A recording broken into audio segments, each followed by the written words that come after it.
Hello, I must be on a roll. This is the first time I've done 2 videos in a week, I think. But anyway, before I was ill and had some time off, I'd done quite a few orders of new tools because there was a few which I was missing. I really needed. So forgot I had them until kind of recently. So I thought it was worth going through because some of them are actually quite interesting, not your kind of normal mainstream tools, and but are mega handy when you need them kind of thing. So yeah, I'll go through a few, see what you think. Right, let's go through some of these. Let me just put you in this little holder. Right, hopefully that's going to focus nicely. Right, there we go. What should we start with? Let's start with this big orange beast. So quite often you need to take a shock out to do some work on, and the frame kind of wants to collapse on you, and when it collapses it then buckles all the cables and it's just a bit of a pain. And like when people are paying it to do a decent job, you obviously want to do the best job you can. So I didn't even realise these kind of existed, but a lot of these tools are by this brand, but BSC tools. They're in Wales, I think, so I believe they're all made in Wales as well. So 3D printed fake shock. Got the trunnion mounts and then also the normal regular mounts. It's extendable in size as well. Obviously, it has got a bit of a limit, but you can adjust it there. So yeah, dummy shock. I might get another one of these because sometimes you end up with two shocks out of a bike, and having frame bearings done and shocks sent away for servicing. But yeah, pretty good, very good in fact actually. So that's handy. Can't remember any of these prices, so you'll have to go and have a look yourself. But yeah, they weren't mega money. This was a bit of a treat to myself, to be honest. I've got loads of hammers. I've got ones with carbon handles or shafts, all sorts. But my nylon one, hang on, that's my nylon one there. It's had a hard life, seen a lot of use. You can replace the ends, but yeah, I wanted to treat myself anyway. So it's got a nice brass end and then a nylon end, and again these are changeable, stainless steel, nice soft rubber grip, bit of weight to it. I think I actually done a heavier one, and again this is BSC tools. Again, I think these are made and welded in Wales, so UK made, which is nice. Good hammer.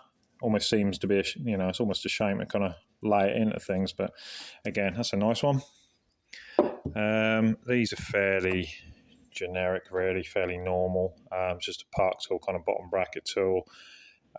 This is the BBT 4712, so it's for T47 bottom brackets, so pretty normal, really. Goes on the ratchet drive, is what it is. That's alloy, that one. I'm not a massive fan of alloy tools because when you use them in a workshop, after a few years, things start getting a bit sloppy and stuff like that. So given the choice, I'd rather buy steel, which is where we come to this Cyclo one. I've got a few of these, Shimano ones as well, which are up here. There's a Shimano one. They're all steel. They don't look as pretty, but they're steel, so they never wear out. People will argue that these don't wear out, but you want to see some of my tools, which are almost 10 years old and they've seen use most days for 10 years, and they're getting pretty worn out. So I'd rather buy steel. This one's all steel. This will still be going strong in 10 years. If I'm still doing it in 10 years, I will be. I can't do anything else. Right, so that's them. These are quite good. I didn't really realise these were a thing. Again, BSC tools. They do all these kind of unique tools, which are really handy. Again, stainless steel. There's 3 different sizes. I think I ordered all of them. It was a while ago now when I'd done the order, but what these are for is sometimes when you want to undo these self-extracting cranks and they've got this kind of outer ring, I usually spray lube in it to try and help, but sometimes it's unavoidable. This alloy outer ring starts to bend and flare up and get chewed because of the force it takes to drive the crank off, especially if it's been on for a while. So that's, kind of just part and parcel of what happens to these. Sometimes, doesn't always happen. I usually put quite a bit of lube into them to help it kind of, reduce friction. But basically these, you take that out with a pin spanner. Hang on. Like this. There's all various different ones. I've got some adjustable ones. This is a Park Tool SPA2. There's different sizes, but they go into there. You get the idea, and it unscrews. So yeah, you take that out, keep the centre bolt, put a bit of lube on here really. That screws in, and again you get a big spanner on here.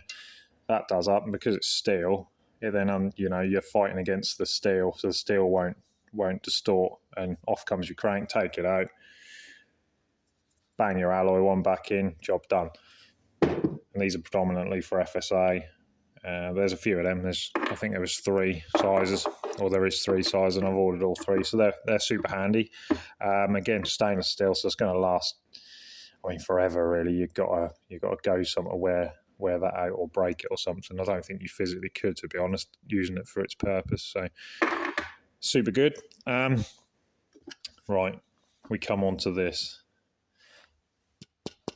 These are absolutely incredible. Bit of a game changer. Now, let me just take you over here.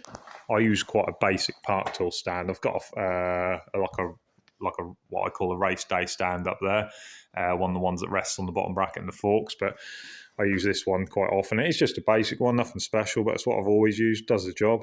I do want a double back-to-back Kestrel Engineering one at some point when I got some money, because I think it'd be handy for frame swaps and things. But anyway, this is what I use most of the time, day to day. So with modern bikes, where all the cabling goes through and all the rest of it, you quite often need to take the stem off and kind of place it somewhere close because it's still connected while you're changing headset bearings and things like that. And if you leave it hanging, again, people are paying it to do a decent job. Leaving stuff hanging, it's a bit crude. There's got to be a better way. There is a better way. I was always thinking about mounting something on here or getting another stand close and kind of, attaching it. But someone more intelligent than me has come up with this. And again, the joys of 3D printing. This is a Ravens Outdoor 3D printed stem holder, or bar and stem holder. I think he's on his second variation now, which is a bit annoying because I bought this and I think a couple of months later he's now come out with a better one. But it is what it is. Things evolution, and things happen quickly in the cycle trade. So mega good.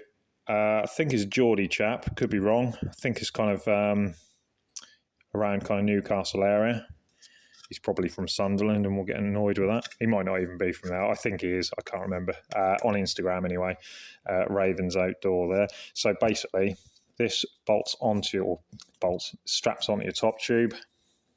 It's all padded, won't scratch or damage anything. I might put a cloth under there just to make double sure, or some tissue paper. But anyway, it goes around your top tube, sits behind where your stem is.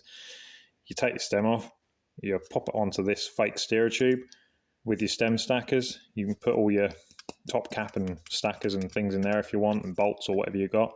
And then your stem sits there, right behind where it kind of normally does. So that holds your stem and bars. You can do what you need to do with the headset and forks and things. And then when you finish, just come off there. So there's no hanging anything anymore, which is brilliant. I think his version, I'm not being paid to say any of this from any of these brands. I just think they're very well thought out, good value, all the rest of it. So they need a bit of appreciation. Especially they're fairly small companies, some of them. So really good. I think his version 2 has got, because obviously normally sometimes you'd end up hanging the brake disc caliper down. I think the new one's got some mount, so you can bolt your disc caliper onto the side of this as well. So this kind of holds everything on your top tube. So yeah, really good. It's got a strap there as well. I can't actually remember what the strap is for. I think it was attaching here maybe, or something, or the bars, something to do with that. I'll have to have a look again. It was a while when I ordered this, but I think this was 25 quid, which, to be honest, is too cheap. I think it should be more than that for what it is. I think the new one, he has put the prices up, which, even I think he's put them up to like 35 or 40 or something, which again, I think he's pretty cheap for what it can do for you. So I was super impressed with that. I've got some bigger tools now, hang on. So here we have this piece. Again, this is another BSC tools. It goes onto a normal dag tool, which is for the derailleur straightening tool. This isn't the prettiest tool in the world, but it does the job. It's just, it doesn't need to be any fancier really. Super good. Screws on the end, this attachment, and basically what it does is it will screw into where your top cap star nut is, or expander. Screws in, sits on top of your stem, and then you swing it from side to side to your levers, brake levers, road drop bar kind of levers. I guess it would work on mountain bike as well. But just to make sure that you've, hang on, let me take it with me, makes a bit more sense. That would screw into there, and it would sit like that. That would screw in the top of your stem, and you go from lever to lever. And because this little arm here is adjustable in height, you can make sure that they're the same level. Normally, I'd get a piece of string or a tape measure and go around here to the end. And that's pretty accurate, but I don't know, this is more accurate and a bit more of a professional way to do it, I think. But you can still do it that way. I guess some people might do it the other way. But yeah, screws in there, goes from end to end. You make sure they're level then, which is good. You probably even take a kind of point of reference measurement and, things like that if you're doing a bike fit or whatnot. But again, that's just a pretty cool add-on tool. I think this was a reasonable amount for what it is, but again, it is a nice, a nice alloy made bit. So that's all good. Right, last one. We're almost at the end. Well done. You're getting there. Here we go. I've wanted this for a while. These are quite expensive. I guess it is quite a big tool at the end of the day. But now I used to speak to Ross at Frothy Bikes in Scotland quite a bit. He's gone for a bit of a weird one the last year, maybe two. He had a cafe and then he had another workshop, and now he's kind of left the trade. I don't know if it's temporary or permanent, but anyway, he's gone to do other things. But I used to speak to him a lot about various tools and ideas, and we used to have a bit of a chat about things occasionally, as you do. And I always used to see him using one of these. He didn't use this particular brand. He used a Silka one, I think, which was out of my price range. Even for a workshop kind of shop, it was just too much really for me to be able to spend at that point in time. But this is a toe peak one, or two peak. I always say toe peak, but is what it is. It's a bike truss ×3 because it's got 3 points. And basically, if you've got a nice carbon frame, as opposed to clamping it around the frame, which I never used to do really, I'd always go for a seat post. Even clamping on the seat post is a little bit touch and go, especially if you've got like an oval seat post or a kind of aero one. Fitting in here can be a bit nasty. I used to always pad it out nicely, so I'd never mark anything. But again, there's a better way, and the better way is to use this. So this head here on this tool would normally be the other way around, but you get the idea. That would clamp in there on this kind of hexagon shape to stop it from twisting, and then that would kind of go the frame. It would kind of sit in the frame like that. And this arm, hang on, I haven't prepared very well to show you this tool, I'm afraid, but this arm swings round, so it will clamp on the upright of the seat post or the seat tube, either or, whichever works best. And then you would strap the frame on. Now these are reasonably soft rubber. These are rubber as well. So again, it wouldn't mark the frame. It's secure. It's not going to jump out or anything. Then you get this arm again, which swings over, which then would swing over and hold the handlebars straight. So again, and it's adjustable in length for different top tube lengths and things. So yeah, really good tool that. I think it was about 150 quid, but again, if it saves you scratching someone's, pride and joy that costs however many thousands, you'd be glad you bought one. So again, I think it's for a decent workshop, everyone should kind of have one of these. They are very good. It is one of those tools which won't really pay for itself, but it will if you make a mistaken scratch or damage someone's frame. So yeah, worth getting. And that is pretty much all the new tools I've got. I mean, I've got obviously a lot of tools. There's loads. I've got tools everywhere of all different types and sizes. Some are homemade on the lathe, some are, you know, whatnot. I have done previous videos on like a homemade headset press. I'm kind of against the big Park Tool ones with the massive arms, because if you need a massive arm to press a headset in, something's not right. You know, if you're using a massive leverage, you know, tool to put headsets in, chances are the head tube's undersized, and you need it kind of reamed to bring it to the correct size. So I'm not a huge fan of these massive, very expensive headset presses. I think they're totally unnecessary. I mean, realistically, you should be able to use something like this with kind of one or two fingers to wind it round if it's, you know, if it's building up any kind of tension or heat, especially on the head tube, then, you know, something's not right and it needs to be reamed out, or certainly looked at as to why it's so tight. So things don't need to be that tight on push bikes. Yeah, anyway, so I won't go through any more. I'll leave it there. Hopefully you found it vaguely interesting, just a few tools. As I say, none of these guys are giving me any money or whatever. But just to recap, that's a Ravens outdoor, I don't know what he calls it, to be honest. Again, I should have probably looked, but it's a pretty handy thing, that. His V2 one looks even better, to the point where I might, again, once I've been back and working a bit more, I might order the newer version, but super handy. This is just a bit of a luxury, really. These are very handy if you do a lot of FSA cranks, which I do, taking them on and off. Can save you, reckon, a kind of removal lock ring and it looks horrible.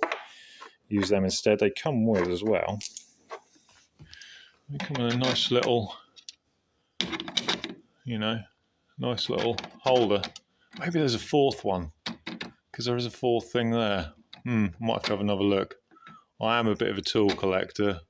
I like to kind of have most things. So as you can probably see, look at them beauties. They're a bit rusty, corroded. Anyway, hit like if you liked it. If you haven't, well, I can't help you much, but see you later. So the bike truss in action. That rests on there. That extends out. There we go. Lock that off. Strap that in. Press that against the frame. Strap that in. We can have that up on the seat post. That straps in. Obviously you've got loads of different points. This is adjustable. That hooks on the handlebars to keep them from twisting around, smacking you in the back of the head. You get the idea.